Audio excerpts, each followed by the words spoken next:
when Biden was president and they were pushing out all these rules that you had to buy electric vehicles, that they were going to build certain types of housing in certain areas, all these things.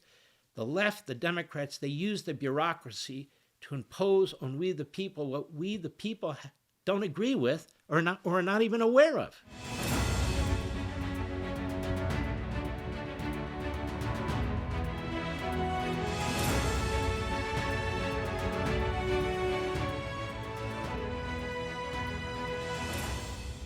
Hello, America. I'm Mark Levin, and this is Liberty's Voice, our brand new video podcast. Thanks for being here. That was a hell of a State of the Union. I mean, it was almost 2 hours, the longest in history, they say. I could have listened another hour. It wasn't just the speech. It was the charisma of the president. I mean, he's comfortable. He's having a good time. And when I was listening to him, I thought to myself, really, is there another person who can do what he does? And the answer is no. You're looking at somebody who's very historic. And when it comes to core issues, he's as conservative or more conservative than any president I can think of. And the way he talks, communicates with the American people, it's incredible. The way he holds the Democrats responsible, you're not supposed to do that. Well, we should do that. So I just want to say that was a tour de force. That is a historical speech. Of course, D.C. hates it. The left hates it. The media aren't sure what to make of it. They don't matter. We, Mr. and Mrs. America, that was a fantastic speech. And I want to congratulate the President of the United States. So what I want to do, ladies and gentlemen, with this video podcast as often as we can, and again, we're not in some kind of a straitjacket or some kind of a lane. We can break out from time to time as I did yesterday. I want to get back to the 250th anniversary of this country, dig deeply, but in plain English, so we, you and I, together can learn more and more and more about this fantastic nation, its founding, its history, and we can spread the word so we can defend it against the forces of evil that are in our country right now trying to destroy it, these other ideologies and faiths and so forth, and outside our country trying to do the same thing.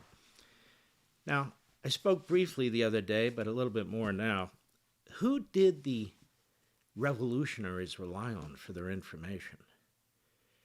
You know, the revolution actually began before 1776, and we're going to learn about that as well. But before 1776, July 4th, the Declaration of Independence, the Second Continental Congress in Philadelphia, after the Revolutionary War that went on for 7.5 years. You might call it a forever war, but it went on for 7.5 years. And then we get the Articles of Confederation. We're going to learn about those. We get the Annapolis meeting, which predates the meeting in Philadelphia on the Constitution. And that didn't work. And we're going to talk about that. Of course, we're going to talk about Philadelphia, what happened there. We're to actually learn about some of the delegates who were there whose names, for some reason, are not historical. And yet they were there. They did important things. And we're going to go over that too. But before we do, I spoke a little bit about John Locke. John Locke, the second treatise on government. Well, two treatises of government. It's been called different things. Here it is. Your framers of the Constitution, but the founders, the revolutionaries, many of them, the leaders, read John Locke. The Enlightenment. The whole notion, remember, I talked about the human individual, the sovereignty of the individual. They get their sovereignty from the sovereignty of God. We're God's creatures. We talked about natural law and natural rights that belong to every human being. Whether they can exercise them or not is a different thing. Whether they can reason them through right reason or not, or they intuit them, that's another thing. But they exist, and they are eternal because they come from God. They come before governments. They come before societies. They come at your birth. That's why the consent of the governed is so important. That's why the whole notion of limited government powers, where does that come from? Remember, prior to the founding of the United States of America and prior to the Enlightenment, you had dictators of one sort or another. Brutal. You had royal families. You had monarchies. Brutal of one kind or another. This whole idea of representative government, consent of the governed, individual free will, individual sovereignty, the sovereignty of a collection of people in a social compact and a civil society, this was unheard of until the Enlightenment. Absolutely unheard of. And where did it all come from in the Enlightenment? John Locke, Montesquieu, and others. Judeo-Christian values and belief systems. That's where it came from. It's like this. And so again, just to recap, that's why Marxism, which rejects all of this, is incompatible with Americanism. That's why Islamism, which is utterly incompatible with all of this, they don't work together. Sharia law is not our law. It's the law, though, of the Islamist. And Sharia law is a pretty brutal law. Sharia law gets involved in every aspect of life, in politics, and so forth and so on. Sharia law doesn't even come from the Quran. It was kind of invented afterwards. But that is the Sharia law that the Islamists, the most radical of the fundamentalists, insist on imposing all the rest of us, as well as the Quran. Okay, but I want to get back to the point. Let's start with something very interesting. You might say, Mark, that goes a little backwards. The Declaration comes before the Constitution, and the whole idea of a revolution comes before actually the Declaration. And yet I want to take you to the Ninth Amendment of the Constitution. Have you ever read the Ninth Amendment of the Constitution? Do you know most judges haven't read the Ninth Amendment of the Constitution? You know it's never cited by the Supreme Court. They just flop it in there because they wanted to put in a number 9 and fill in the blank. It's part of the Bill of Rights. The first 10 amendments to the Constitution. I'll footnote on this, but it's important. When the Constitution was presented for ratification to the states, there were some serious objections. Serious objections. That's why Hamilton, Madison, John Jay, to a lesser extent, who would become our first Chief Justice of the United States, that's why they wrote the Federalist Papers. They needed to convince the delegates to the state conventions to vote for the Constitution. Now, we're going to get into this more another day, but I'm laying the foundation for today's episode. What happened was, and I went back and read all of the available original documentation from the state conventions. Some of it's better than others. Some of it's almost non-existent. Some of it's voluminous. It just depends. The state conventions, not the state legislatures, not the governors, the state conventions, constitutional conventions. 9 were the most prominent of the 13 in terms of what they wrote. They wrote back about, or wrote up about what they were prepared to do. And even though they ratified the Constitution, some of them had caveats. Some of them said, we have a problem here with this, we have a problem here with that. We've been promised that if the Constitution is ratified by this first Congress that we're creating, that our concerns will be raised in the first Congress, and that there will be an ability to amend this Constitution. That's how you get amendments to the Constitution. It provides, as you know, 2 ways for amendments. 2/3 of both houses of Congress, 3/4 of the state legislatures. Not easy, but still, and of course, Convention of States. The process by which the amendments come, or the proposed amendments, from the state legislatures, not even the governor, the state legislatures. Again, that on another day. We can't do it all at once. It's so exciting to me. There's so much to tell you and talk to you about and to share with you. If you saw my library here, I don't have a single library. I have 2 offices. One is loaded with books, ceiling to floor, as much original documentation as I can get. Secondly, as much original commentary as I can get, and then I take it from there. But I also have had to buy different bookcases.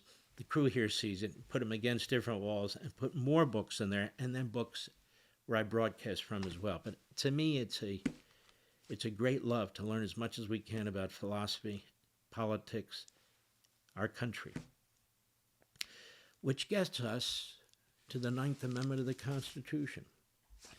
So what happened was the first Congress meets, the Constitution's obviously ratified. They needed 9 out of the 13 states. They got the 9. I think the last one was Rhode Island. And so they get these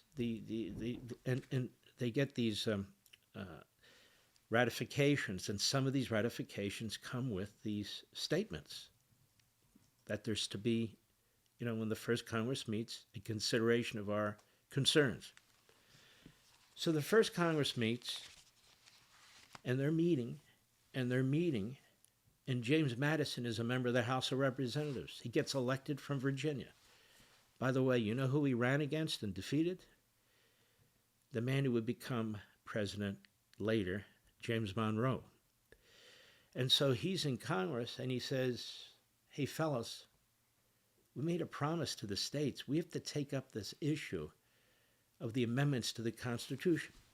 So he proposed a committee of the House, that the whole House do this together.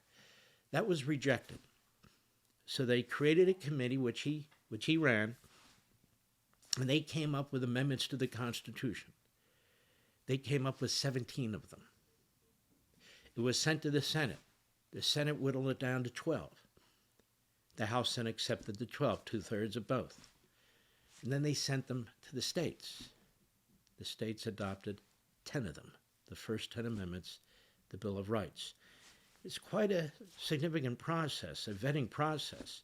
And so it's important to look at what they actually accepted. Here's the Ninth Amendment.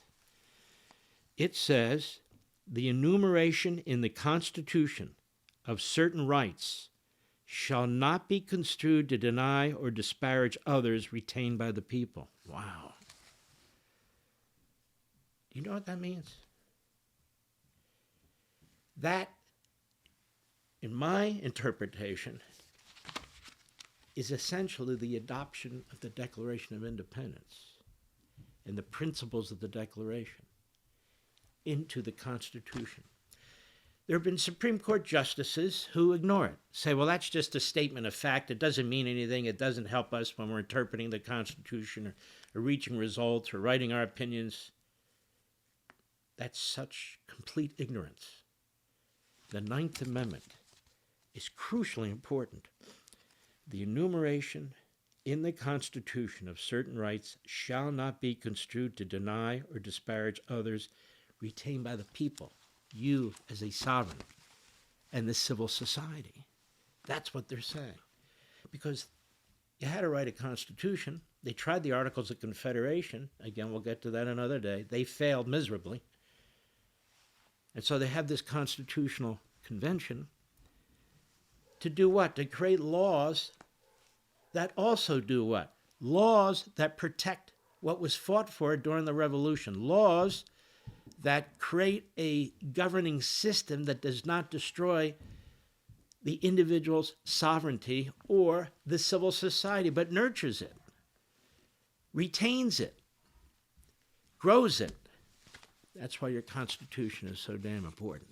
But that Ninth Amendment, which nobody ever talks about, is very, very, very important. Now, that's the Declaration. We talked about John Locke with respect to the Declaration, and we're going to expand on that as the days go forward.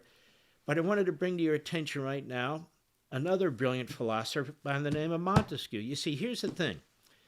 Not only was John Locke read during that period, John Locke and the legislative point of view, John Locke's essays on the laws of nature and associated writings, and of course we have John Locke, 2 treatises of government, and he wrote more than this. He wrote more than this. These were all guideposts to the founding of this great nation. He wasn't alone. Here's a gentleman you probably never heard of before, Algernon Sidney. Algernon Sidney. Yes, Algernon Sidney. Referenced by Thomas Jefferson in a letter to somebody who said and complained to him, this declaration you first drafted, it's not like it's original thinking or anything like that. And Jefferson replied, of course it's not. I never said it was. Nobody did at the Second Continental Congress. We took the best thinking of the best philosophers and statesmen of the time, and we went through them, and we borrowed what we thought was the best of the best to create, number one, the Declaration, and then number two, to create our great Constitution, our society, our country, our governing law. Algernon Sidney was actually very well read at the time. Who else? Well, you may have heard of this man. He was a senator in Rome. Cicero. I just have two of his writings. On the Republic, on the laws, we have on duties. These were very key at the time, and many others. The biggest of them all, whose books are left in the other room, Aristotle. Aristotle. You know, I'm going to hear something funny. John Adams, one of the books he used to cite all the time was The Republic. It was written by Plato. Now, if you read the book, The Republic, you'll see that basically what Plato is creating there is some kind of a dictatorship. It's not a republic. Plato was a student of Socrates. Aristotle was a student of Plato. Plato was a genius. He was brilliant. He wrote brilliant things. But in The Republic, which to most people is the best known book or the book they've heard of, he really lays out somewhat of a police state. Now, his thinking is very interesting. It's very crucial to understanding how societies work and so forth from that perspective. I wrote all about it in a book I wrote called Emeritopia, and I touch on Aristotle, and I touch on Plato, I touch on Hobbes and others, if you're interested in that. But I break it down, and one of the things I say in the beginning of that book is, I read these so you don't have to. Now, you may want to. It's a heavy lift, but not for me, I enjoy it. But other people, you know, you're busy. Like, I don't have time for Thomas Hobbes. So I kind of try and break that out. But I want to get into Montesquieu a little bit here. I want to quote something to you. This is probably what he's best known for in his book, The Spirit of the Laws. This is really a magnificent book. You won't agree with all of it, but there's a lot. Quote, in every government there are three sorts of power. The legislative, the executive in respect to things dependent on the law of nations, and the executive in regard to matters that depend on the civil law.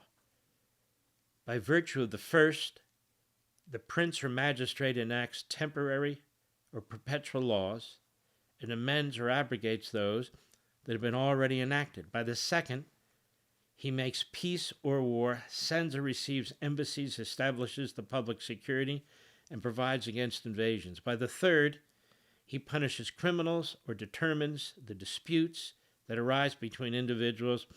The latter we shall call the judicial power, and the other simply the executive power of the states.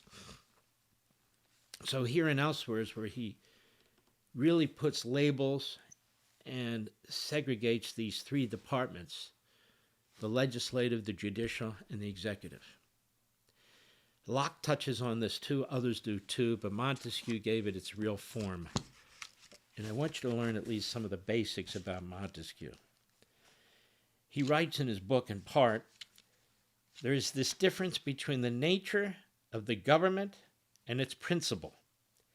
Its nature is that which makes it what it is, and its principle that which makes it act. The one is its particular structure, and the other is the human passions that set it in motion. It's one thing to have a paper that sets up some kind of government,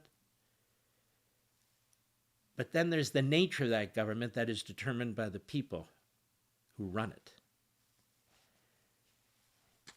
Now, why is that important?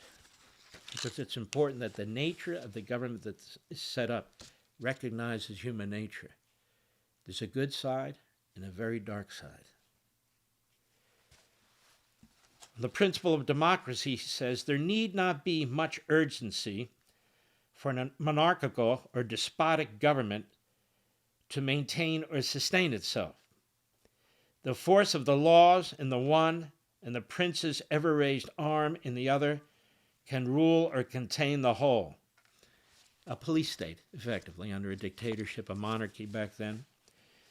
But in a popular state, there must be an additional spring, which is virtue. Every founder that did essays or much writing, pamphlets, talked about virtue. One of the greatest essays I've ever read was John Adams on virtue. They all talked about virtue. They all wrote about virtue, as did Aristotle, as did Cicero, Montesquieu, Locke. Virtue. And that's why, effectively, at the end of the Constitutional Convention, Benjamin Franklin said in so many words, it's a constitution if you can keep it. If the people are not virtuous, it doesn't matter what you write. It doesn't matter how the government's set up. There's nothing that can be done 200 years ago, 250 years ago, that's going to ensure compliance with the belief systems, the principles, the policies that were set in place by a constitution or some other document if the people refuse to adhere to it. This is why you always hear me on television, on radio, the few speeches I give, making this point about virtue over and over and over and over again. Now, when you look at how Congress operates, particularly on the Democrat side, do they seem virtuous? Is their language virtuous? Is their purpose virtuous? No. I wrote another book, The Democrat Party Hates America. And what did I mean by that? There's this constant effort by that party, almost like an alien force in the country, to change our Constitution, to trash our Constitution, unless they find one aspect of it particularly useful to what they're trying to do, using the Constitution to destroy the Constitution. Don't talk about due process rights for illegal aliens. The kind of due process rights you get in criminal cases, but deportations are not criminal cases. And the Supreme Court has said that at least a half a dozen times. But they don't care. Why? Because they want to change the citizenry, they want to change the Electoral College, they want to increase the number of Democrat congressional districts. You see my point? Montesquieu said, but in a popular government, when the laws have ceased to be executed, as this can come only from the corruption of the republic, the state is already lost. In other words, set up what you will. It's very, very important. But if you don't adhere to it, you don't have virtue. You lose your values, your morality. Doesn't matter. Just a matter of time. The political men of Greece, Athens, who lived under popular government, recognized no other force to sustain it than virtue. Those of today speak to us only of manufacturing, commerce, finance, wealth, and even luxury. Now, that's interesting. Think about how prescient that is. This was written in the 1740s, not long before the Revolution. 1740s. What does this mean? Think about this. He says here, those of today speak to us only of manufacturing, commerce, finance, wealth, and even luxury. I was thinking of Marxism. Now, Marxism comes later, 100 years later, but nonetheless, Marxism is built around the fallacy that the world revolves around materialism, that every aspect of your life is affected by materialism, the pursuit of material, the maintenance of material, the usage of material. Of course, that is a lot of your life, but that's not what human beings are built around. You know, you're not just laborers. You're more than a laborer. And so he points out, which is really brilliant, remember, out of the Enlightenment, that human beings in this were much more than that. He says, when that virtue ceases, ambition enters those hearts that can admit it, and avarice enters them all. Desires change their objects. That which one used to love, one loves no longer. When one was free under the laws, one wants to be free against them. Each citizen is like a slave who has escaped from his master's house. What was a maximum is now called severity. What was a rule is now called constraint. What was vigilance is now called fear. Their frugality, not the desire to possess, is avarice. Formerly, the goods of individuals made up of the public treasury. The public treasury has now become the patrimony of the individual. He's warning us about what's taking place today, right in our country. Massive debt, massive welfare programs, redistribution of wealth. The republic is a cast-off husk, and its strength is no more than the power of a few citizens and the license of all. Genius. As the government is centralized more and more, the power is centralized more and more, right? The power is centralized more and more, but license of all. So everybody demands, I want health care, I want this for free, I want student loans, I don't want this, I don't want that. Long before any of this actually came to fruition, he saw it. He said, so you'll have a powerful few, centralized government, but the mob, the public becomes a mob, and they all want to make a demand on the society, a demand on the culture, a demand on the treasury. And we see a lot of that today, don't we? His words were so prescient, and he was very important, and your framers of the Constitution and the founders were well aware of this. He says, just as there must be virtue in a republic and honor in a monarchy, he's not promoting a monarchy, but remember, he's writing when there is a monarchy. What he's saying is for the monarchy to have the support of the public, because monarchies were starting to get weakened, they have to be honorable. That doesn't mean they're going to be democratic. It doesn't mean they're going to rule with a velvet glove. It just means that they have to show some honor to the population, give them some respect. And the monarchies that survive the longest realize that. And the one that still survives, particularly in Britain, clearly understands that. He says there must be fear in a despotic government. Fear in a despotic government. A true dictatorship.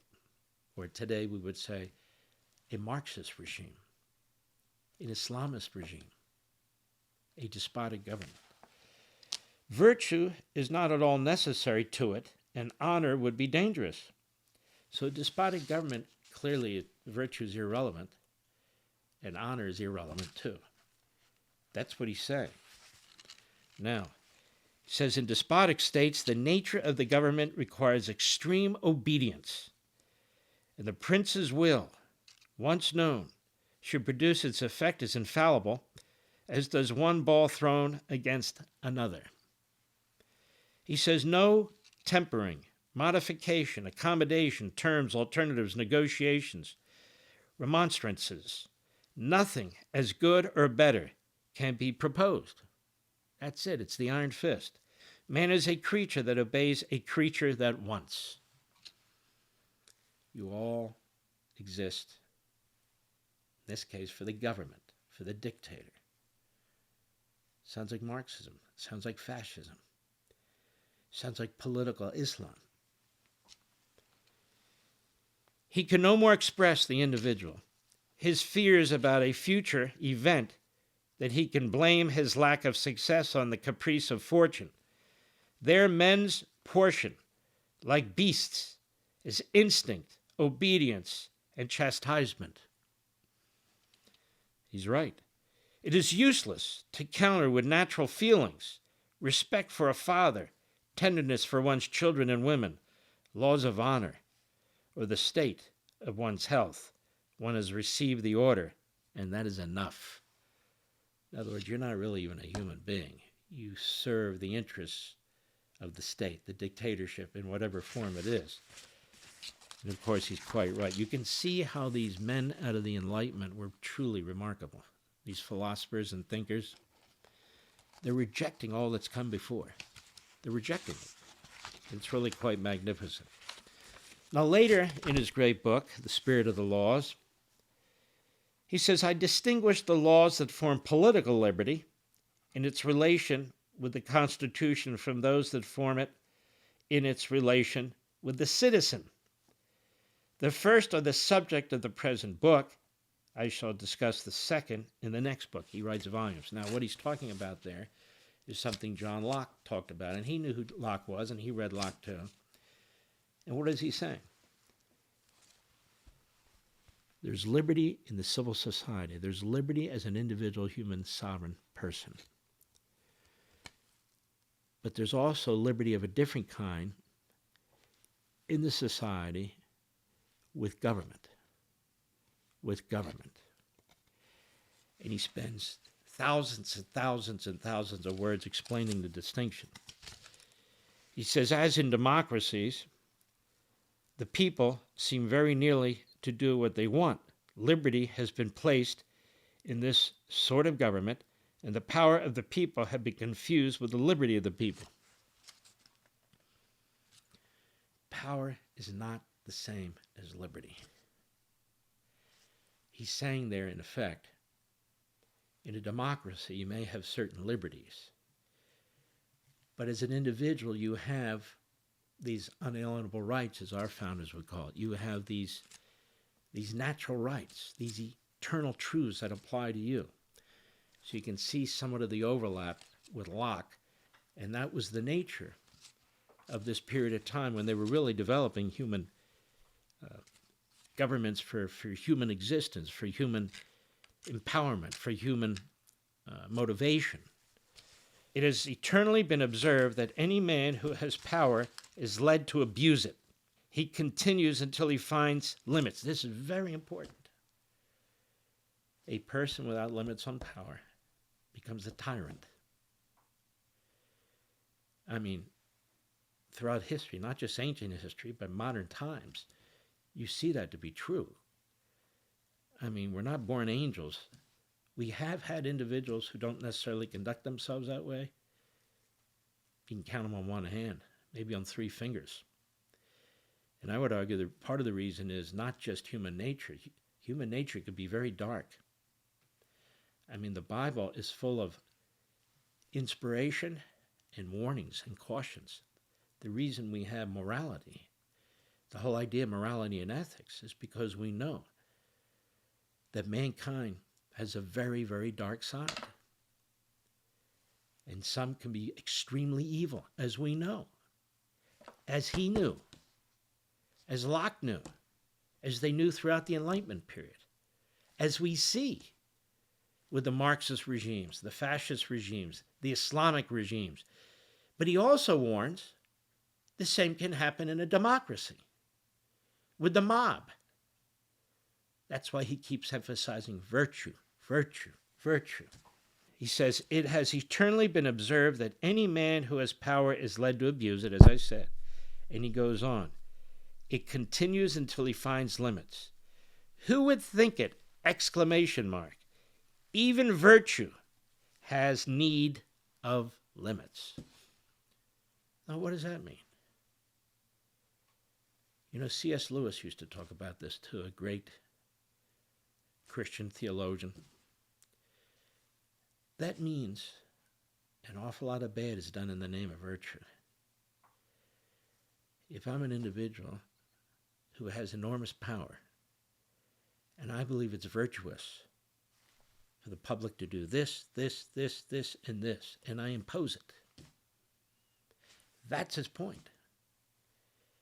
His point. Who would think it? Even virtue has need for limits. You hear the language of the left, the Democrat Party. You hear the language of a Mondami and a Bernie Sanders. Everybody has a right to free health care. Everybody has this. Virtuous, right? At least in theory, maybe.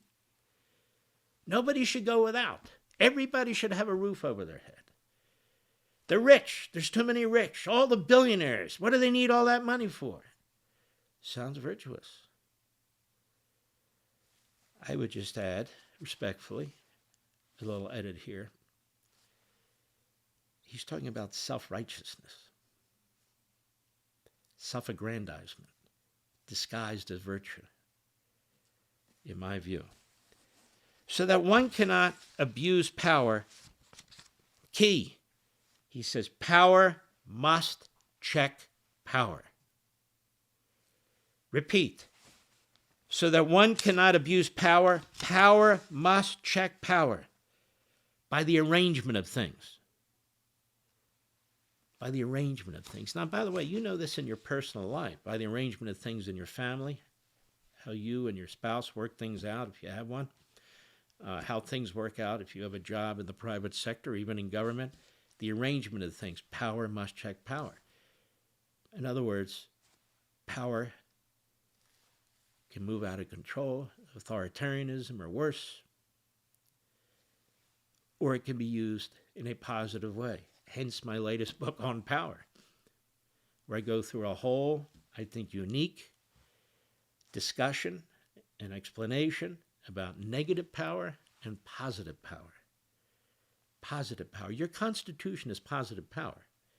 It empowers the government, but it places severe limits on it. It's supposed to. You have divided government, as Montesquieu talks about. You also have federalism, as de Tocqueville talks about. You have the Ninth Amendment, as I talk about, which is really a reflection of the Declaration, which talks about individual sovereignty. If you read the Constitution, understand the basis for the Declaration, power must check power. And he says, so that one cannot abuse power, power must check power by the arrangement of things. A constitution can be such that no one will be constrained to do the things the law does not oblige him to do, or be kept from doing the things the law permits him to do. Now, what is he talking about there? Power. An aspect of power is liberty. They're not the same, as I wrote in my book on power. But you want as much liberty for the individual and the community of individuals, the civil society, as possible. But if you don't check aspects of it with just and moral laws, that individual's liberty will destroy somebody else's liberty. In other words, he's not arguing for anarchy. He's not arguing against a civil society. He's arguing for a government that reflects the nature of a civil society. Genius. There's also one nation in the world whose constitution has political liberty for its direct purpose. One nation in the world, he says, that has liberty. And of course, very few nations actually have constitutions. He says in each state there are three parts of power. He's talking about England. In each state there are three sorts of power. Here he emphatically states it. Legislative power, executive power over the things depending on the right of nations, and the executive power over the things depending on civil right. By the first, the prince or the magistrate, remember there's a monarchy, Britain, makes laws for a time or for always, and corrects or abrogates those that have been made. By the second, he makes peace or war, sends or receives embassies, establishes security, and prevents invasions. By the third, he punishes crimes or judges disputes between individuals. The last will be called the power of judging, and the former is simply the executive power of the state. Political liberty in a citizen is that tranquility of spirit which comes from the opinion each one has of his security. And in order for him to have this liberty, the government must be such that one citizen cannot fear another citizen. Again, absolute genius. The legislative power is united with the executive power in a single person or in a single body of the magistracy. Then there is no liberty. Because he's saying throughout this, when you don't have these distinct differences in the branches and authorities, and one consumes the other, or one takes or uses the power of another, you don't have liberty anymore because you don't have shared power. You don't have power checking power. You have power consuming other power. We have separation of powers. That's why it's so important. When legislative power is united with executive power in a single person or in a single body of the magistracy, there's no liberty, because one can fear that the same monarch or senate that makes tyrannical laws will execute them tyrannically. Nor is there liberty if the power of judging is not separate from legislative power and from executive power. If it were joined to legislative power, the power over the life and liberty of the citizens would be arbitrary, for the judge would be the legislator. If it were joined to the executive power, the judge could have the force of an oppressor. And we're seeing more and more of this today with these lower court activist judges. They are the oppressor. They are second-guessing the president.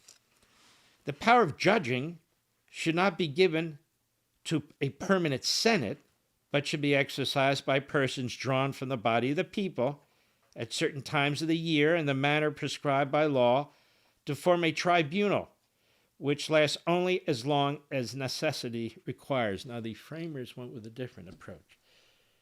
Lifetime appointments. They said in order to really protect the decision-making from the various factions or the changes in the political climate and atmosphere and so forth, these should be lifetime appointments. So in other words, their point was to ensure that we don't have activist judges have as their only objective applying and interpreting the law. We know now today that that's originalism, but on the left, they don't believe in originalism. They believe in judicial tyranny and activism.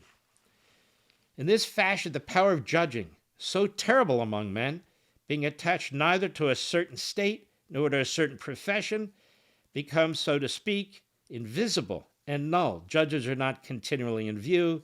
One fears the magistracy, not the magistrate. So in other words, they shouldn't be in the middle of politics, shouldn't even be controversial. It's almost a ministerial or administrative task. And we know that's not true today. He goes on. Judgments should be fixed to such a degree that they are never anything but a precise text of the law. So here he is again, promoting originalism. Your job is to look at the law and try to read the text, try to apply the text of the law to the facts. Now, if that doesn't work, you take the next step, which is, okay, let's look behind it, limited way, at some legislative history and so forth and so forth. That's not what the activists do, is it?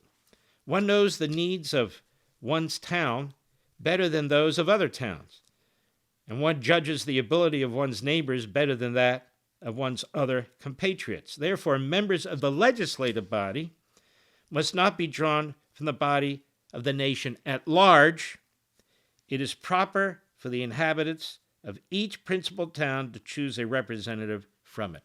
Hence, you have our House of Representatives, even our Senate, where they represent states. In fact, originally, senators were chosen by the legislature, began to change by the vote of the people in the states, and then, of course, we had the amendment to the Constitution, 17th Amendment, that changed all that. And so it really doesn't even make sense, to be perfectly honest with you. The great advantage of representatives is that they are able to discuss public business. The people are not at all appropriate for such discussions.